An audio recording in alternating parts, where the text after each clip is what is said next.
Hi, everybody. This is Jim Saffron with Pure Vintage Media, and welcome to our podcast. Recently, we spent some time with Gary Green, founding member and lead guitar player from that wonderful group, Gentle Giant.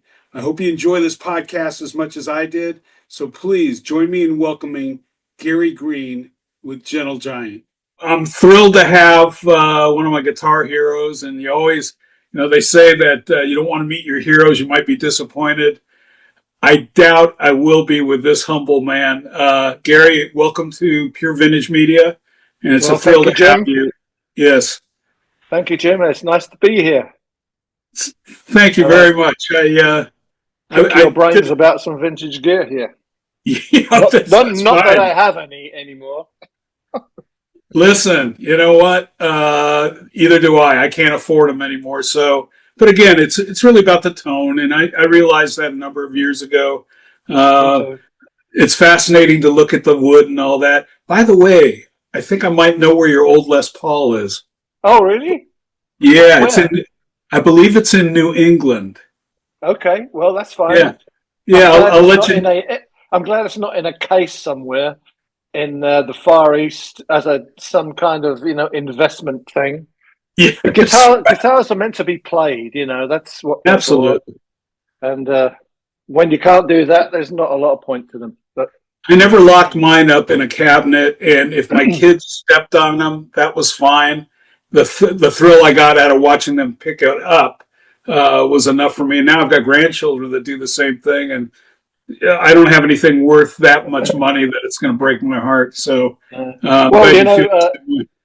Derek broke mine once, and the Oh, did roadies he? broke it another time. So it had the neck or the head snapped off twice on it. That On that guitar. Les Paul? Yeah, yeah. Wow.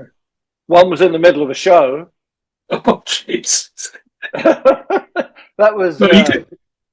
it was. I still was in shock. We were starting to play. What was it? So Sincere. Yeah. Where we start the tune off live as a sort of acoustic sort of quartet over Kerry's side of the stage. I'm playing acoustic guitar, Ray's on the violin, Kerry on cello, John's on the vibes, and we played the intro. Then Derek comes on and sings, and as he strides on to start his singing, we hear this enormous clang go like Oh, around the auditorium, and we're kind of, Derek sort of muffed it, we're laughing kind of thing. And so at the end of the vocal, there's four. John scurries back to the drums to play 4-bar sort of drum intro to bring in the electric instruments. When we have to go back and Ray's got to get his bass, I got to get my guitar, swap guitars, So I go over to the side of the stage, and Frank, roadie at the time, he's standing there with my Les Paul in two pieces, neck and a head. As I've got 3 milliseconds to start playing. Give me something else. would you end Derek up had with a? So you found look, somebody like you could pick up any guitar and wouldn't have been like, oh, I don't have my Les Paul. What am I going to do? I don't know. It was a little bit like that, Oh, because I okay. had the only other guitar. I didn't have spares. Oh, I had my Telecaster, which is what I played, but that's very different configuration. yes. Uh, so anyway, it's a very disconcerting. And my sort of heart was broken, and I'm going, oh, and I can't play my. It was weird. Oh my gosh. Yeah. Anyway, yeah. That's why, when I did buy and sell vintage guitars, I never played them because I was worried I'd trip over them and lose all the value. So that's a weird world to be in. Well, So, I got to the point carrying mine around. It's just I was so constantly aware of I can't put it down and forget about it and leave it and carry on, do something else. I was constantly thinking about its safety, and it just. And in the end, for me, I'm now playing a $460 Tokai guitar, and it's great. I don't worry about it. It plays wonderful. And I kind of think I'm gonna get murdered for this, but like the vintage high-end guitars are kind of overrated. I'm thinking, once you've got the right pickup in there and it sets up right and you can play it well, and there you are. I'm not a Yeah, vintage guitar guy as far as like, oh, that's the holy grail. I've got to have that guitar as well. Yeah, yeah. You find if you've done this long enough, you find that a lot of them were duds, and the ones that yeah, are really been played to death were usually the ones that were really good. But that's right. Yeah. the ones that are museum pieces, they never got played. No, I Um, mean you still pick up guitars and like you play it acoustically, and if it sings, it's got something. You know, it's going to right. translate. You know, and a lot don't, as you say. And that's what So I love. You mentioned Telecasters. I love Telecasters because if you can hit a string without it being amplified, and you can feel that vibration from the headstock all the way to the end, you got a good one when yeah, they're you kind of know acoustically. that's going to come through the amp. You know. Oh Yeah. yeah. Right. Yeah. All right. So we'll go through some brief. This story's been told a bunch of times how you came into Gentle Giant's orbit, and I love the story. But and Derek related it to me, and it's in his book. But What's I that? came across a quote from Phil, and I thought this was really funny. I had a chuckle because he said, "Hey, despite Gary's blues background, he fit in real well with us because he was good on the uptake." And I'm thinking, despite, Despite. how Yeah. about because of his blues background? Because you were, I thought it always broke up the orchestration of a lot of these songs, and it was a refreshing break, and it made you seem really really human. And maybe it's the music I grew up with. I grew up with blues and rock, um, Yeah. but Me too. certainly I wouldn't say despite. And God bless Phil, but I think because of it, you changed the music quite a bit.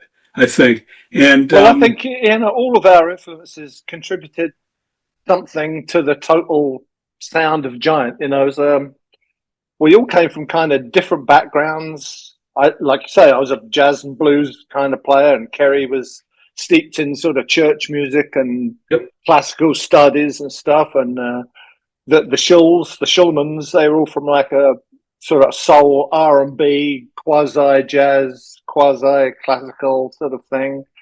Uh, and our drummers all were from a rock background, you know. right. Yeah, well, Martin, our original drummer, he loved what they call in Britain traditional jazz, kind of like quartet, sort of everybody soloing at the same time, kind of playing. Got it. Um, so he came from that kind of background. So yeah, I mean, we all contributed a different sort of musical overview of our own, you know, to the overall sound.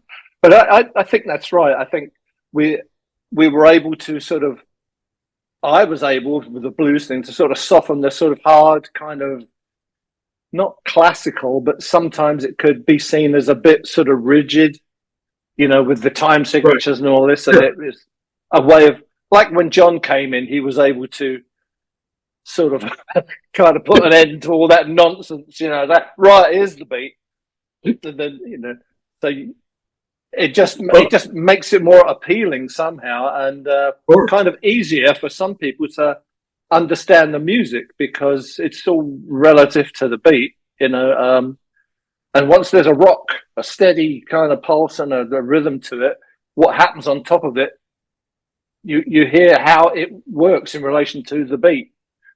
Yes. So And I was always fascinated by how the fade outs went on your solos because just like you said, all of a sudden it's blending in with the beat of the song. Uh, his last voyage is an absolute masterpiece in how that thing was produced. I mean, there's so many moving parts in that. I yeah, Every time I hear how that starts with raised bass, it just blows my mind. By the way, you know before the internet, I knew nothing about the background of the Shulmans, so I knew nothing about Simon Dupree, right. and I've listened to so many of those songs on YouTube and seen they really were involved during the like Beatlemania, whatever it was, where the girls were chasing them and wanted them to Yeah, sign their breasts and everything, which is a mind blower. But the point I wanted to make was, how did they go from those well-crafted, they were all great musicians, those great pop crafted songs, to the first Gentle Giant album? I'm thinking, how did that happen? Did they have this cooking in the background? Were these the songs that they were kind of playing? Did Carrie all of a sudden jumpstart that? Did you jumpstart it? But it's such a difference between musical styles. Yeah, I don't know. That is hard to explain a little bit. It's a bit of a 180 that they all did. I think they were all music fans for a long time, and they kind of got sidetracked with the lure of fame and sort of Yeah. Beatlemania and the adoration that could be heaped upon a successful pop band, And I think that sort of that got to them a little bit, especially when Simon Dupree. We weren't an extremely well known band, but they did have a couple of top 10 Yes. hits, I think, on the singles. They're on Top of the Pops, a well known British TV show. And it kind of got to them, I think, as their star sort of faded a bit. And they ended up playing sort of like working men's clubs, which was kind of like the low end of gigs. They ended up playing on bills with strongmen, Yeah. stuff like that. Phil used to tell us like hilarious stories of their time when they were doing this circuit around the Northern England thing, and they would share like the bill with like a strongman. And one day they went out shopping with this strongman guy because he was looking for some 6-inch nails, which he needed to bend in his show. It's like vaudeville or something. Yeah, exactly. So they went to a hardware store, and the guy's trying them out, and they're bending to his throat. They're no good. Let's go to the next store. Amazing. So I think when they hit that circuit, they realised what are we doing? We've sort of chased the wrong tail here. We're musicians. We need to get back on the path of like actually playing music, and it's about music. It's not about fame and stardom and all that. Although that may have reared its head a little bit later on in Giant's career. But I think that's how they came about, and they did a very strong 180. And when I did the audition for the band, I walked in, aside from all the other stuff, they all had like huge beards. Even Ray. Ray never had a beard after the initial period of Giant. And he had a stocking hat on and a full beard, and Derek did, and Phil did. And I think it was an alias. They were kind of seeking to disguise themselves from who they had been. It's most dramatic transformation I've ever seen of a band. And thank God they did, honestly, because yes. I was not a Simon Dupree fan. I really did not like them. I was in a blues band, Yeah. I would sit indoors on a sunny day with sunglasses on and listen to Robert Johnson, Brother. Yeah.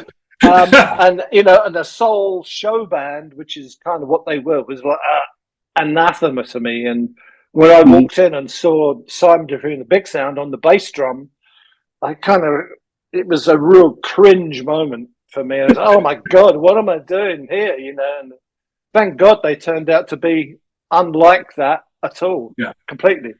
And the rest is history. Yeah, the rest is history. So let's see. There's so many things I want to ask you.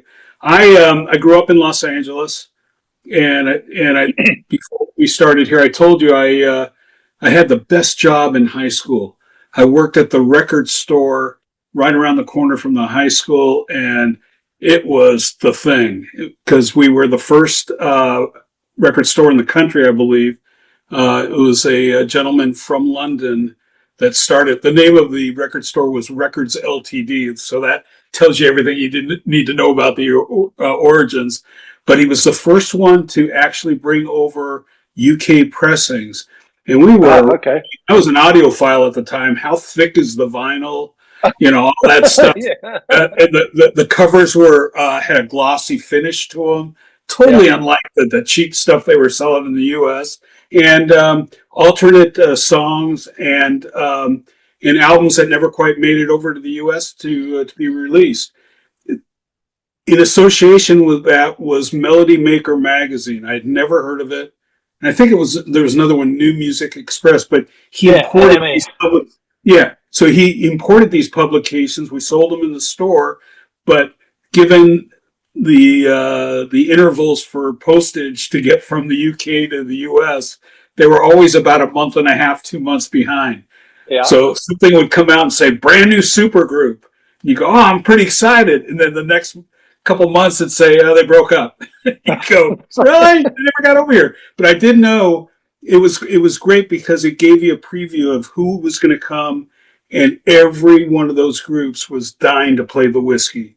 The Whiskey was like an iconic place that, I mean, I saw Yes, I saw Wishbone Wow. Ash, I saw you guys 3 times, and that I we'll mean, get to everybody that. played there, didn't they? Yes. Everybody and their brother. Yeah. And we were like, I remember going on, it was school nights, and my mom would argue with me, you're not going. I said, yes, I'm going. Gentle Giant's playing. But so I had the opportunity to see you guys 3 times out there. Well, actually, the multiple concerts at the Whiskey, but I saw you at that infamous Black Sabbath concert at the Bowl. Oh, right. Yeah, and my memory is a little faded about that because I remember I was one of those guys that would say, you have no idea who you're listening to here. These guys are great. And I would have a habit Didn't make of any going, difference. yeah, no, but I would have a habit of going and seeing the opening act with no interest in sticking around for the headliner. And in that case, Black Sabbath never really appealed to me. It was a little too satanic for me and, dark and not my cut. And so I don't really have the memories of, I know the people were talking, they were rude. And of course, what you find out later that cherry bombs were, and by the way, anybody that's been to the Hollywood Bowl, that clamshell stage, that must have really echoed when somebody was throwing fireworks up at Oh, you. yeah. And Yeah, I mean, they were M80s. They landed very close, to us. Yeah. Particularly to Derek and Phil, I think, which is, what sparked Phil's ire. Well, I mean, it was awful of them to treat us like they did, but if you go on stage at a Black Sabbath gig with a violin and a cello, I mean, you're kind of asking for it. It was a strange bill. Let's put it that way. Yeah. But on the rest of the tour. On the rest of the tour with Sabbath, we did okay. We sort of we won over the audience. We worked hard to do it. We whittled our set down and played all our sort of rockiest tunes, and except for the violin and cello one. But you know what? When I go back and I actually the entire concert's online, and when you listen, and this is my memory, you did win the crowd over in the end. And I don't know if it was after getting a tongue lashing that they said, "Oh, okay, well, maybe we better behave here a little bit." But if you knew the people I went to high school, yeah, it's just dogged perseverance. We just wear them down. If you knew the people I went to high school with and they were Black Sabbath, freaks, you'd understand that whole thing. But anyway, we always felt we were a little more sophisticated. We liked Gentle Giant. And the other thing I wanted to tell you, I never remember the term progressive being thrown around back then. You guys were just different and awesome. And so this whole, prog music thing seemed to be an invention that happened later. It's probably trying to categorize. Kind of thing. Yeah, I think so too. I mean, I don't recall it being a thing. I don't remember us calling it, we're going to be a progressive rock band. We just, like you say, we made the music that we felt we needed to make, and that was it. Art rock was perhaps an earlier expression of the loose collection of Yes, we're already out playing. That was kind of art rock, I suppose. But yeah, I don't recall that being the term it is today. Now, of course, it's just prog. Which And I've got to say, I'm not that much of a fan of progressive music as a genre. Right. No, but All right. Well, that's okay. I'm going to say something to you, and this isn't you saying it. This is one man's opinion. I saw everybody from Genesis to Yes to King Crimson multiple times, Santa Monica Civic, the whiskey. And I'm going to tell you why I was so attracted to you guys. You played like an ensemble. There was, when you think about, as an example, and again, this is just me speaking. You don't need to comment on it if you prefer not to. I know some of these people are probably still good friends of yours. Uh, King Crimson was enticing to me up until Lizard. After Lizard, and I lost interest because it became Robert Fripp and King Crimson. And so he became kind of the headliner. Same thing with Yes. The early band was Tony Kaye and Peter Banks. And then they morphed into John Anderson and Yes, and they became a different band. Came a lot of very talented musicians stepping up to play their solos. You guys always were so combo like, and that's what was attractive. And I think that's the lasting legacy of your music and why people are still learning about it now. You're being sampled by hip hop Yeah, artists, which is a mind blower. But honestly, that made a big difference, and I think that's why your music is so enduring. So kudos to you. I think. Well, I don't think any of us felt we were virtuosic soloists, um, and we always liked the group uh, ethos. I think we did Yes. things together as a group, as friends. We kind of lived in each other's pockets in the early days. We were always around each other's apartments, flats, always going out to eat together, going out for a drink, doing something. We lived and breathed literally Gentle Giant that whole early 4 or 5 years of the band in the first 4 or 5 years. And we really liked playing little ensembles when we all found that we could play other instruments and not brilliantly well, I might add. We played them Pretty to a damn certain good. level. But I mean, we played them to a certain level that, Kerry would write a little quartet for something or other, like beginning of So Sincere. Mm. And Ray was obviously a very good violinist. Kerry was not a very good cellist. I was not a very good recorder player, but good enough to learn the parts and play them well. And we practiced our brains out. I was going to say something else. It's all right. Until we got very good playing those parts, But we liked the little group ensembles. Like we had a little percussion ensemble. Ray and I would do an acoustic guitar duet. We had, like the string quartet kind of thing. We had the little recorder sort of quartet. We'd love to do that because partly some of it is to do with the fact we got bored easily too, with a regular sort of format.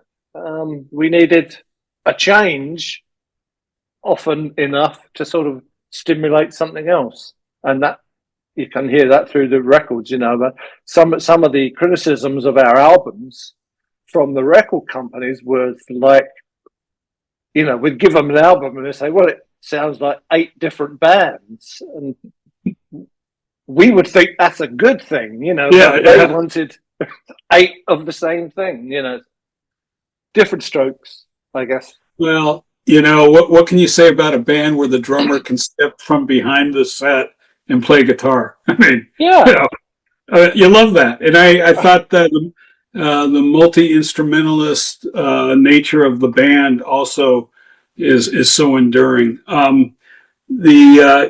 I've told this story before, but at the whiskey, and I thought this was a detriment, but I've come to find that you guys actually like playing closer together, probably for timing purposes and everything else.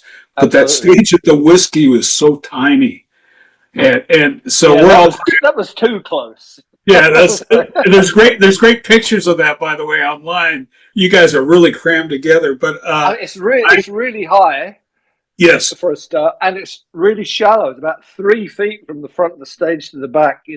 Oh yeah. You're standing there kind of like this, playing. And in fact, the venue itself was taller than it was deep. Yeah. So but I love this story because I come to find out you guys had a couple of instances in this. Once the internet came out, it was a thing. But I'm sitting behind. I'm pretty close to John playing drums, and there was a point where he just leans over and pukes, and he didn't miss. He didn't miss. I've told this story to Derek, but he didn't miss a beat. He just kept like, what a pro. It didn't gross me out or anything. It was like, wow. And he was still playing, but I come to find out you guys got sick a couple of times on tours, through the U.S. eating, maybe like in Miami or something. But great memories. Well, John, that was part of John's training as well. I mean, he one of the bands he played with was Henry McCulloch, who was in Joe Cocker's band. I've forgotten the name of the band now. But by all accounts, was that the Grease Band or Grease Band? Yeah, that's right. So by John's account, the telling of it, it was a pretty rough bunch of guys. Heavy drinkers. Yeah, and they would get into fights and spit and like some terrible behaviour. So I think John learnt to roll with the punches of whatever came at him. He was like, well, okay, puke off to the side, get straight on the horse, keep at it. Yeah, well, that was rock. Yeah, that's rock and roll right there. I mean, it doesn't get any rawer than that. I also, and we probably have a mutual friend. I met him probably a year ago online after posting some stuff. I hang out in some of these quote prog groups on Facebook, and people are raving about Starless and Bible Black, and I'm going, yeah, what about Gentle Giant? And inevitably there'll be follow-up comments from 1,000 people saying, oh, my dad turned me on to them, and God, I still listen to them, and it's just as fresh as it was yesterday. And kudos to you, but I'm always the big defender out there. But I met Jack Skelly. Oh yeah. So and he's a the great reason guy. I posted something. I could have sworn that I saw you guys at the Aquarius at the same time the whiskey gigs were going on. And I've come to find out, and this is a thing about when you get older, time compresses. But in fact, you guys had to come back to LA to play that gig at the Aquarius. According to some of, I guess it was either John or Ray at the time mentioned this, but you guys, it wasn't the same week I saw you at the Whiskey, which would have made sense. It was right down the road, but you guys had to come back and do it later in the year. And then it actually played in January of '75. And it's always been misidentified online as a concert at the Long Beach Arena, which is not correct. The concert itself was an ABC production called In Concert. Oh, the televised thing? Yes, yeah. And what I remember, it was a very short gig. It's like 3 or 4 songs, if I remember correctly. But I was fortunate enough to get in to see you guys do that one as well. They needed audience members, and it was like, I'm there. Yeah. I mean, it wasn't a proper gig as such, was it? It was a TV thing, and wasn't Linda Ronstadt on that too? Yes, correct. Yeah, and somebody else. And I think we started Funny Ways, and then we were out of tune, so we stopped and started again. It was cut for TV. So that was a place called the Aquarius, was it? Yes, it was the Aquarius Theater. I never knew that. Yeah, it had the hand painting on the outside called the Fool group. That remember Eric Clapton's guitar was painted by that same group. Yeah. But actually, the version that you're talking about where you stopped, that's online also. If you haven't seen it, yeah. But it was a great concert. A great gig, whatever you want to call it. Very good. That went out on the show called In Concert, right? In Concert on ABC. we played well. That we were very energetic, very up for the gig, as I Yeah, recall. Yeah, yeah. very But nice. Aquarius, okay. Well, I didn't know. Yeah, we must have come back to do that, or maybe not, because I mean, we wouldn't play so close to having just done another gig, having just done whatever it was, so many nights at the Whiskey. We wouldn't then have done another show in LA so soon, unless it was a TV thing, which it wasn't a gig; it was going out broadcast. So Yeah, but again, I don't know. I mean, time, like you say, it's Jack Skelly's history of the gigs is pretty good, pretty accurate. He calls us often, and says, "Was this right?" And yeah. a lot of that is our recollections. Everybody's got a different memory, apparently.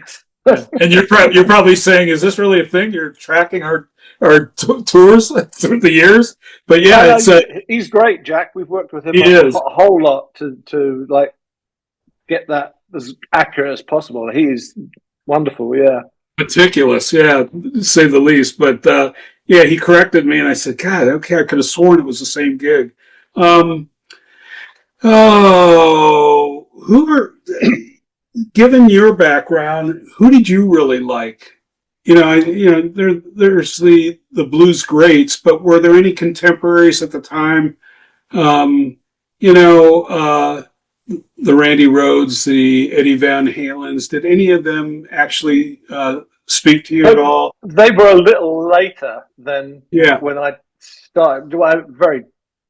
Uh, I no, we never were like very friendly with other bands, but and that was a lot to do with where we were geographically. We weren't in London.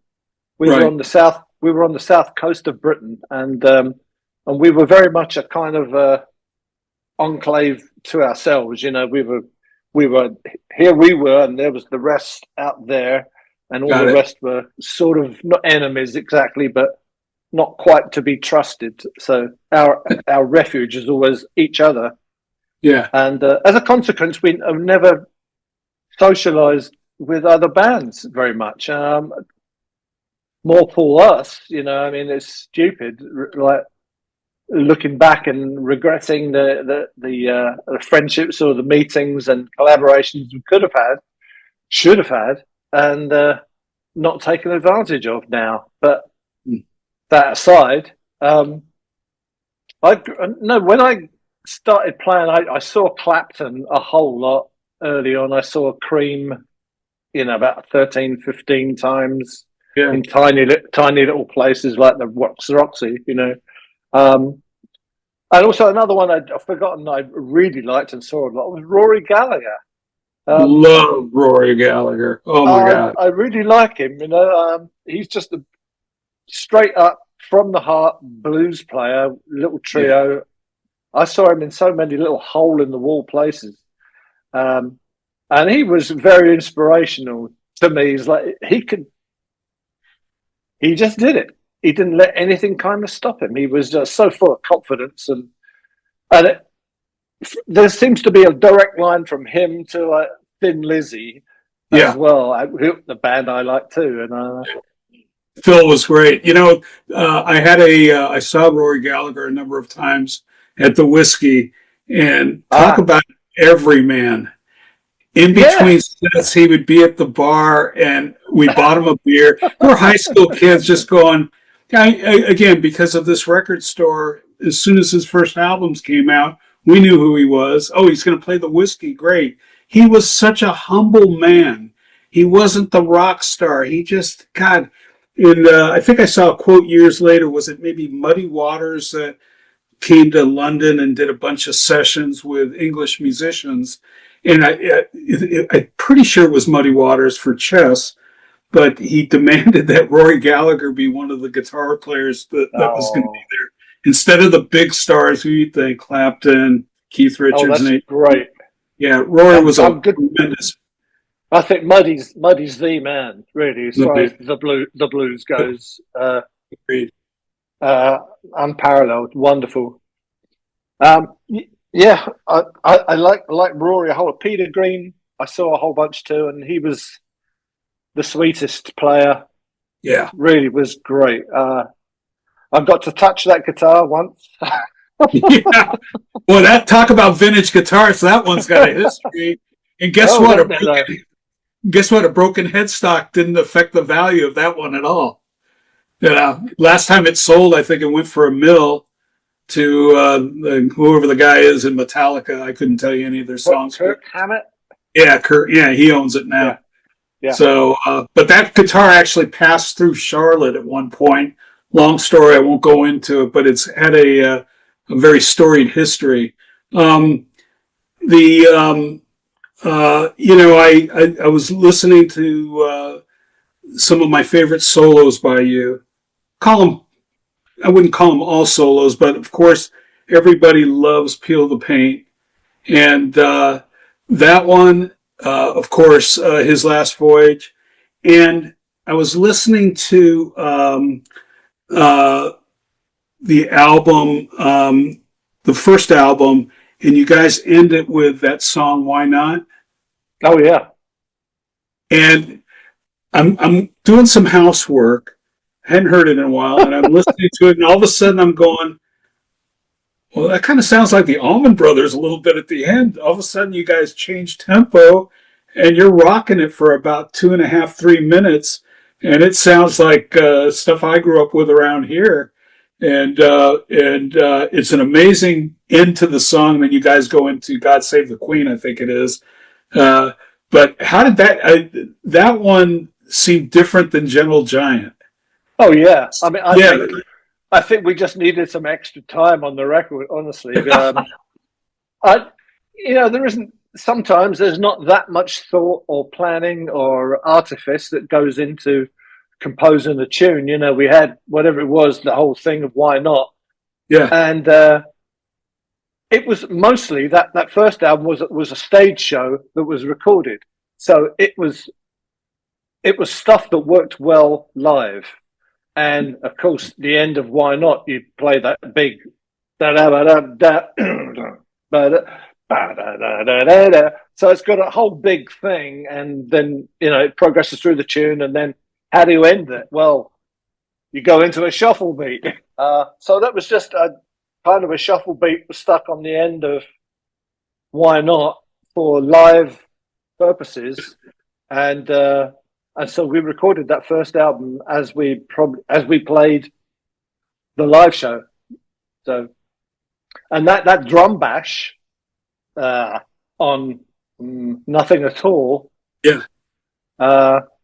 used to be, it started off as everybody playing on the same kit. Well, not everybody. It was just Ray and Kerry playing on Martin's drums with Martin. Martin was just on the snare, and Ray was playing the floor tom, and Kerry was playing the mounted tom. And that's how the drum bash started. It was from the very early days, sort of went through the whole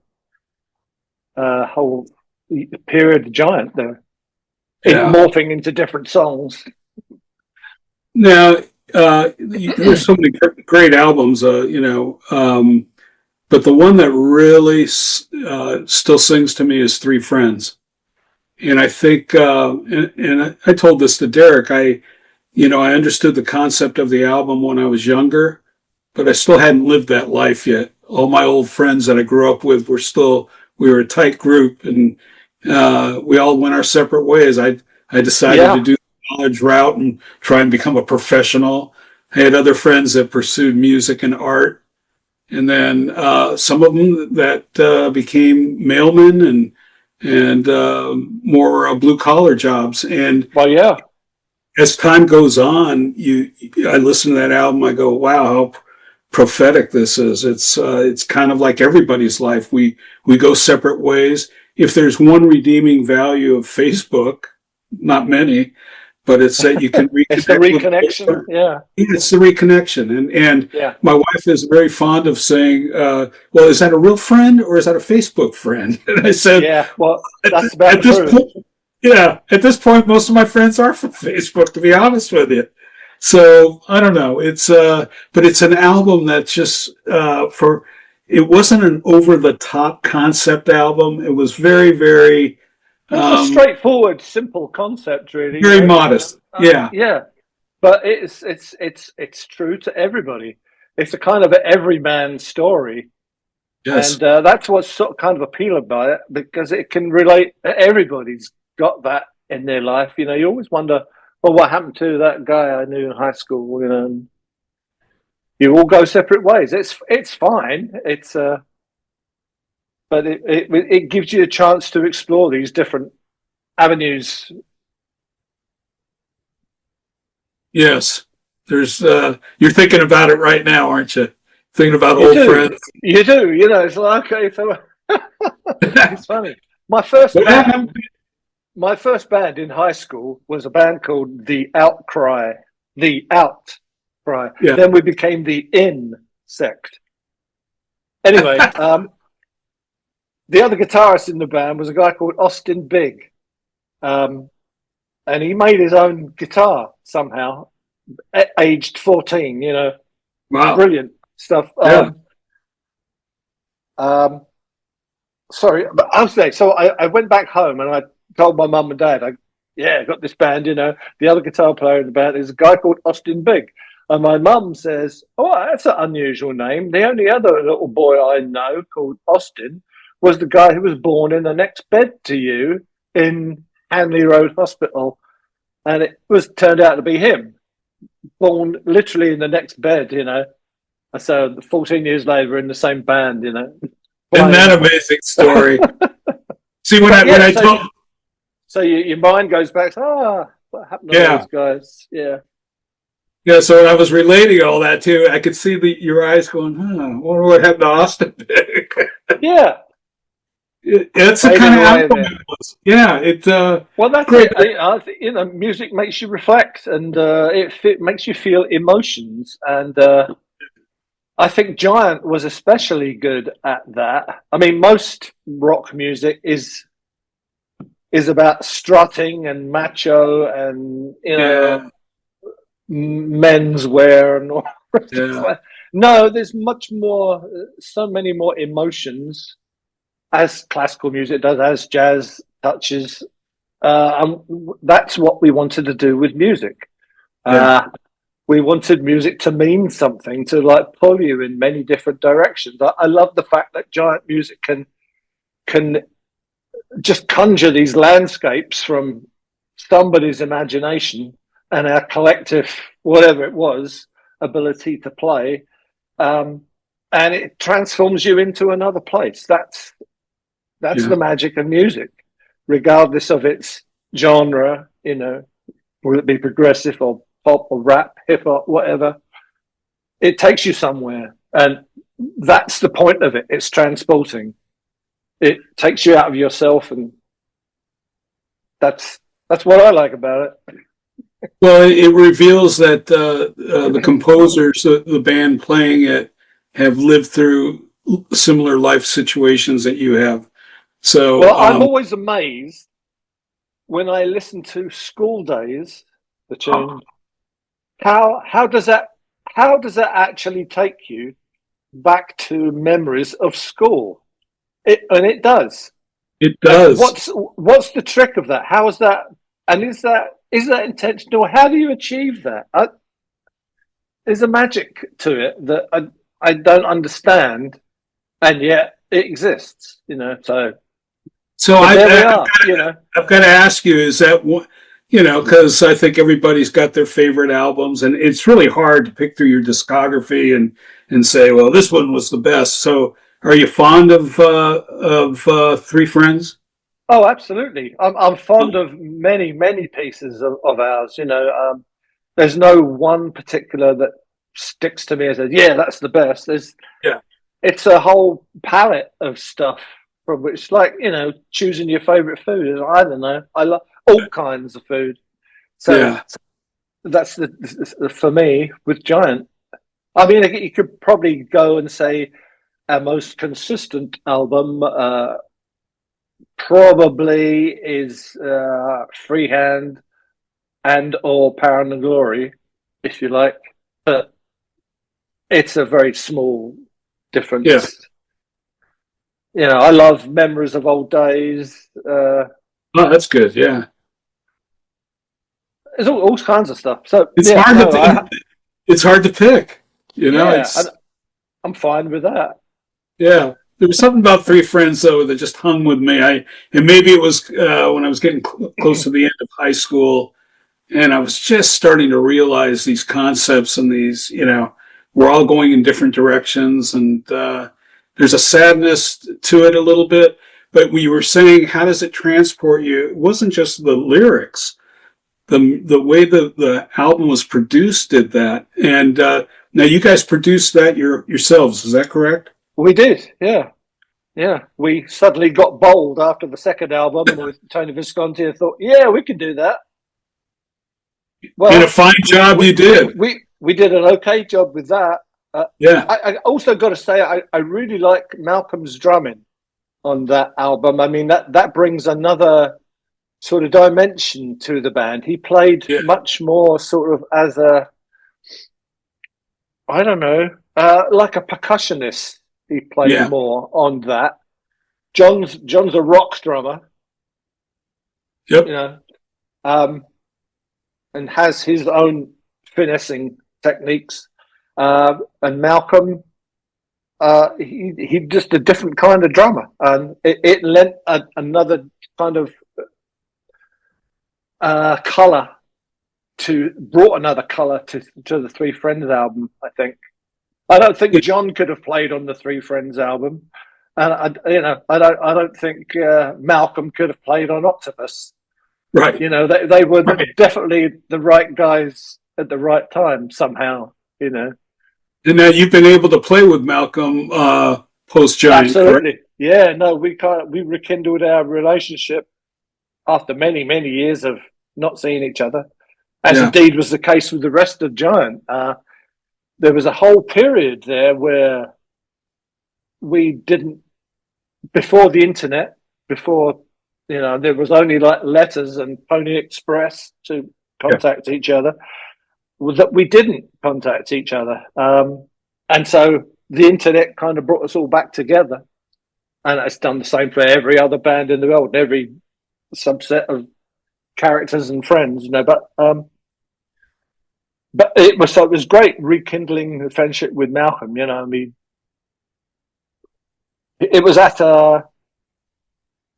he was having a New Year's Day party at his house, and I went there, and he's played with loads of people since Giant, and had a load of musicians friends who were at his house playing, and a couple of them had like learned a couple of Giant tunes. And okay, well, I'd sit in and we played. I forget what we played. Bits of Mr. Class and Quality, and I think stuff off Three Friends because Malcolm knew it. Yeah.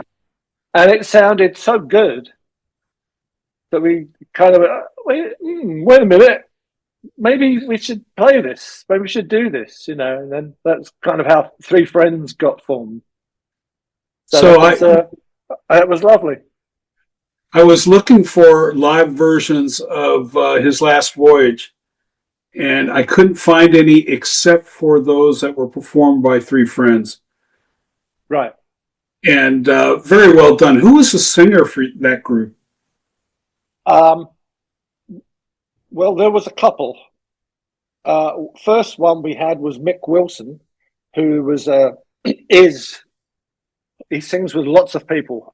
He sings with 10cc. He's done backing vocals for ELO. Another of the guys is Ian Hornell, also a great singer. Also has sung with ELO and 10cc, as it turns out. But each have their own career, but both very good singers. Absolutely nails Carrie's vocals on that song. Yeah. Whoever I saw, you guys were on a cruise, I think you were playing. Yeah, that was Mick. Right. Yeah. Wow. In the boiling sun, yeah. Yeah. Yeah. With the waves crashing in the background. It's kind of like you were back in England, right? It was kind of a bit, I think we were tempting fate a little bit then, playing his last voyage on a cruise ship. Wait a minute, maybe not. Hadn't really thought about that, but you guys nailed it. It's especially your guitar parts. When I listen to that solo, I've heard the original, and then I've heard Steven Wilson's remix, Right. and it sounds slightly different. Your solo, there's more airiness to it in his production, Yeah. but it's a little raw, and I struggle with which one do I like better. And maybe I kind of like the original a lot. And I wanted to ask you, was that, not knowing what devices you were you using a wah pedal when you Yeah. played that? And was it A crybaby? you nailed it, because too many people use wah pedals. They're just stomping on it nonstop. There's a subtle, the only other person I've heard that really, Hendrix was great, but I love the way Clem Clemson also uses the wah. And you got to get right on the edge. And it's Yeah, different. it's not just something you do this to. You don't just sort of do that with a wah wah pedal. You tickle it back and forth Yes, with that throaty noise, and it's an expression pedal that's it. basically. And that's how I always approached it. It's very good at mimicking the voice if you can tickle it the right way. I think It's one of those things where less is more, and you're right on what I would call the pipe. There's very little. You're a little bit this way, a little bit that way, and it's so effective when it's used like that. When I hear somebody just stomping on it nonstop, they don't. I don't think they understand what the pedal's about. But you and no, Clem, it's much more nuanced than that. nuanced. Yeah, that's the word I Yeah, was looking for. yeah. No, I've always liked it. I don't know why I picked it up in the first place. I think again, I just needed another color in there, and to be honest, to disguise my lack of interesting notes. Sometimes, not That's the that other thing. particular solo. That's the other thing I like about you. You're the most humblest of gentlemen. You got, and maybe that's also what I loved about the group. There were no egos, big egos. You Well, know, you know what it's like. I mean, you play and you kind of bore yourself playing, and you go, so you go buy another pedal. So you right? get a new pedal and it sparks whatever, a couple of days of inspiration. It takes you another somewhere else. Yeah. And we get bored. Like I said, we get bored easily. So Well, bring on the I've worked pedals. I've worked at music stores, and I've watched people buy a pedal, and then within 30 days they resell it to the store to buy a different one. They get half the money back, but it's all about got to find that tone. Some of the boards that you see these days too confusing for me. And when we were talking about Rory, I'm thinking, what would Rory think? Rory had a range Nothing. master Treble and booster. treble booster and amp, and that's it. That's it. Look, Yeah, and and, an old Strat. and you know what? That you see his performances, and you see how he knew how to win over a crowd as well. And I've seen one where he was playing at Montreux, and boy, they were just going nuts at the end. There, he's jumping up on the amps and never missing a note. Just he was such an energetic player. Loved him. Loved I him. mean, I Died. don't, I don't want to disparage the use of pedals. They're Yeah. wonderful when you can incorporate. I mean, one of the great examples is Adrian Ballou. I mean, he's a He's genius player. yeah. I love him, but he's so expressive, but uses technology in the correct way for me. Is that it serves what he's playing.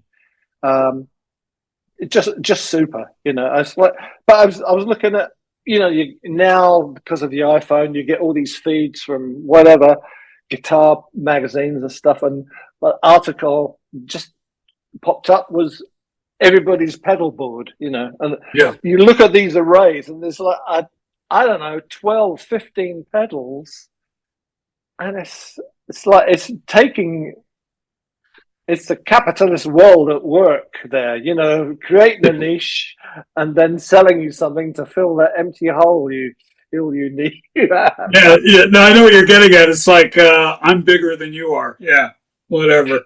It's But it's okay. yeah. I've always been a fan though of just plugging into a low wattage amp, and it's really funny in the vintage world.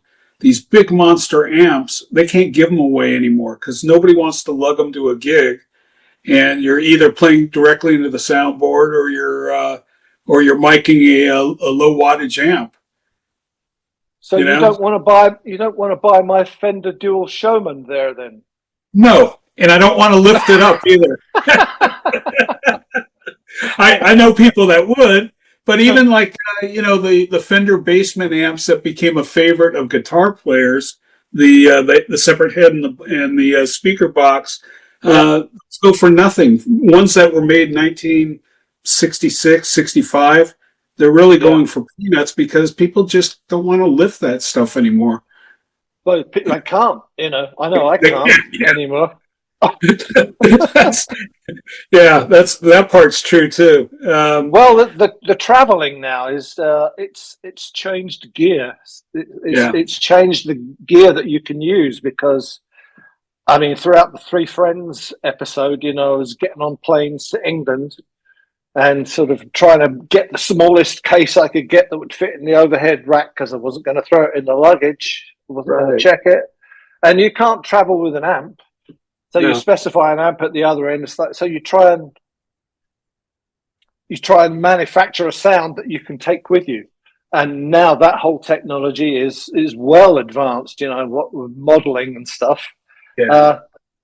I'm good with that. There's lots of decent sounds in little modeling amps packages like this you can take with you, and you got your noise. It's great. Yeah, I'm not as picky as I used to be about tube versus solid state. Some of the solid state stuff's pretty good now. Well, a lot of the stuff I did in Giant was solid state. For a long time, my stage rig was an H&H amp, like a rack mount. Oh yeah, head H&H 100 amp, and a 15-inch folded horn cabinet. And that was, I think, what I played mostly on the Glasshouse album. So it's not what you'd call like the vintage classic setup for a 1960 Les Paul standard, but it worked. There you go. That's what I played through. It worked. Who do you like? As you get older, are you? Maybe it's just me. I've become more fond of songwriters. I've gotten into some songwriters that have just like, one that I told you earlier that if somebody said, well, who's Jim's favorite group, Gentle Giant, before they could even ask the question. But I've become very fond of the work of Randy Newman. I don't know if you're familiar with Randy Newman. Yeah, no, I know who he is. I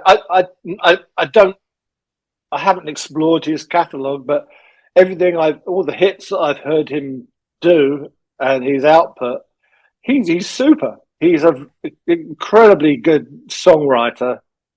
We used to watch the TV show Monk. Yeah, that's right. He did that one too, of which he did the theme tune, which is great, super. Yeah, so you group with somebody like him, the songs that everybody knows. You've got a friend.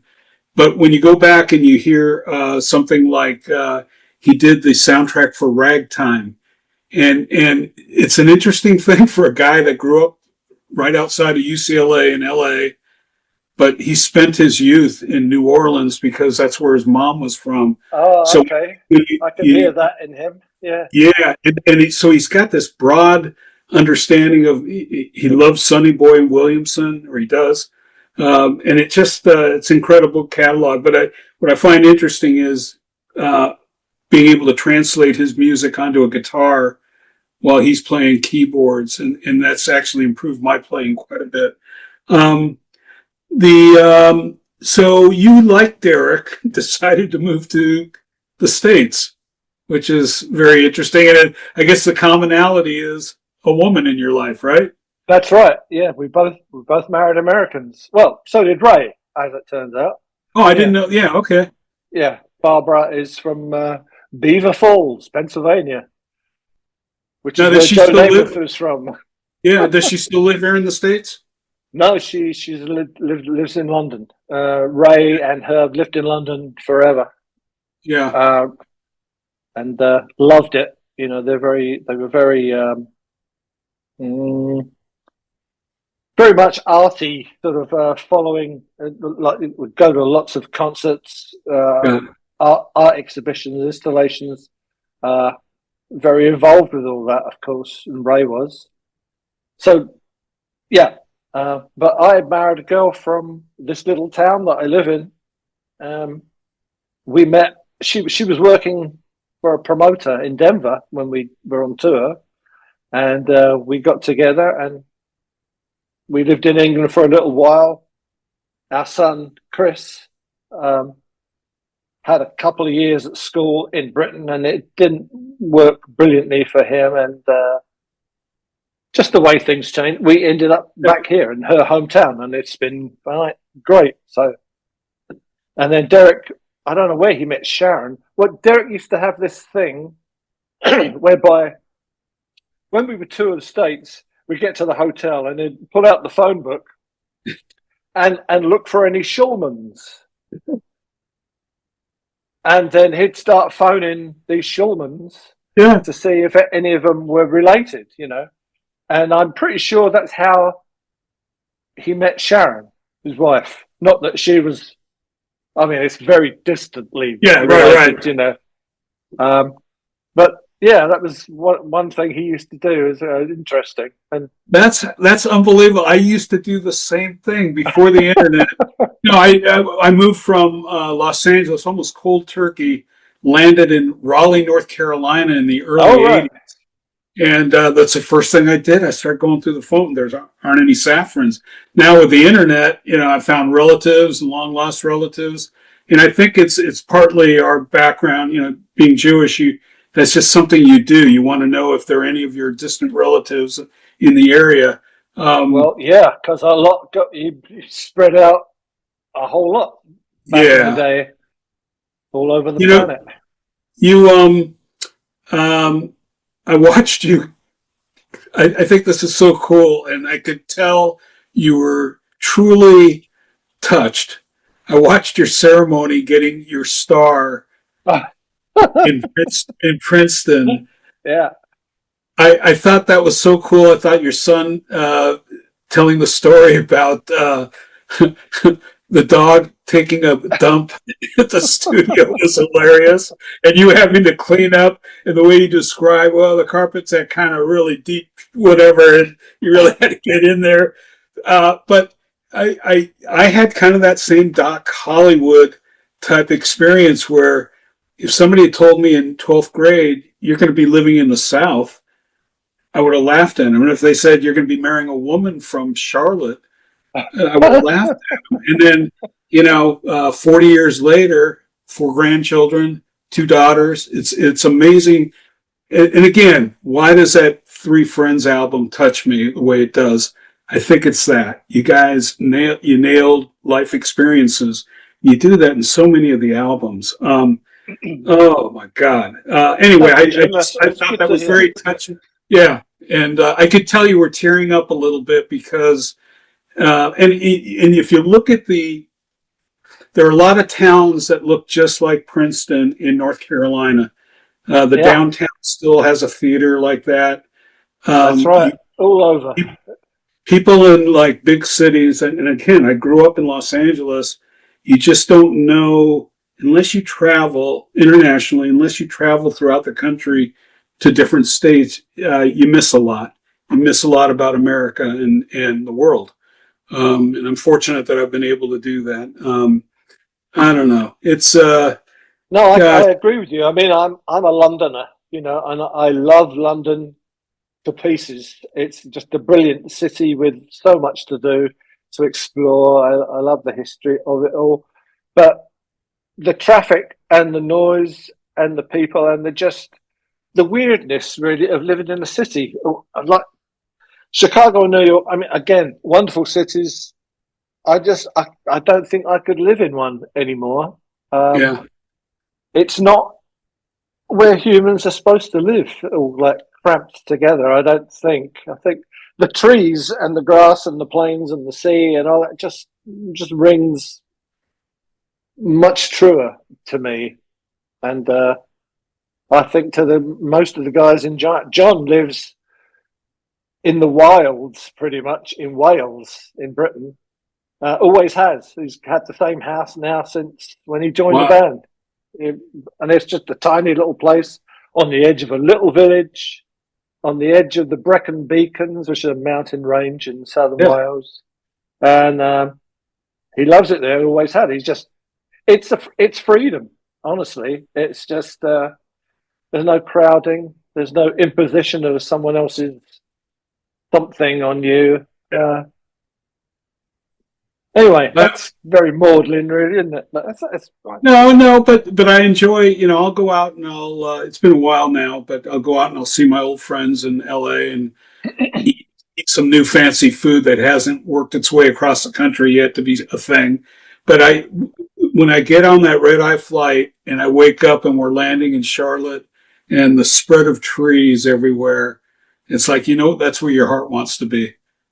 Yeah, I used to. In one of the, I played in a few bands since I moved here. I played in a couple of bands just doing covers and little bars and stuff. And then I played in a trio called Big Hello with a drummer called Brad Elvis. Mhm. And he played in a band called the Elvis Brothers. He's a great drummer. He's very much in the sort of Keith Moon, Mitch Mitchell, Buddy Rich Yep. school. Anyway, it was a power pop trio, but in Chicago. So I would drive up to Chicago 2-3 times a week, play a couple of gigs, get done at 3 in the morning, drive home. And as you leave the city of Chicago, all the lights would drop away. You could start seeing the stars. You could start smelling the earth, and you just like come down and start to feel like human again. It's so I like that feeling. So that's why. Listen, brother. Do you ever come by way of Charlotte by any chance? Have you I been have here? never. You guys I been? don't think I've been to Raleigh. Is that where you are? Is that what you said? Yeah, not far. That was my Yeah. first stop in North Carolina. Was where I Yeah. met my wife. Yeah, but if you ever come through here, would love to have dinner with you. It would be great. I ended up interviewing Derek twice before I interviewed you.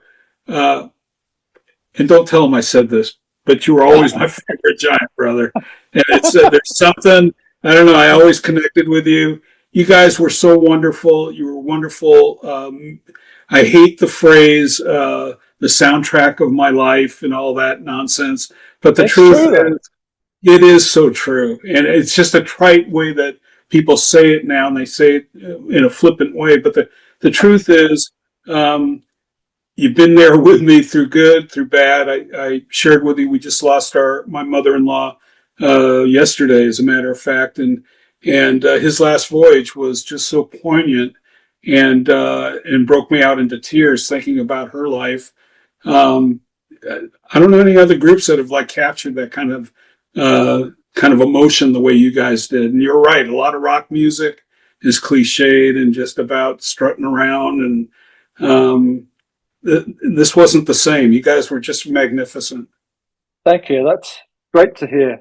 Appreciate that because that's always been my feeling about music. That's what it's supposed to do. It's not a commodity. It's not dog food to be sold to the whatever, highest bidder. It's meant to affect you, and if it does, it's done its job. Thanks. Done its job. Great. Yeah, brother. Yeah. Yeah. Yeah. Well, I'm going to. Can you hang for just a minute after I stop the recording? But Sure. I wanted to just thank you.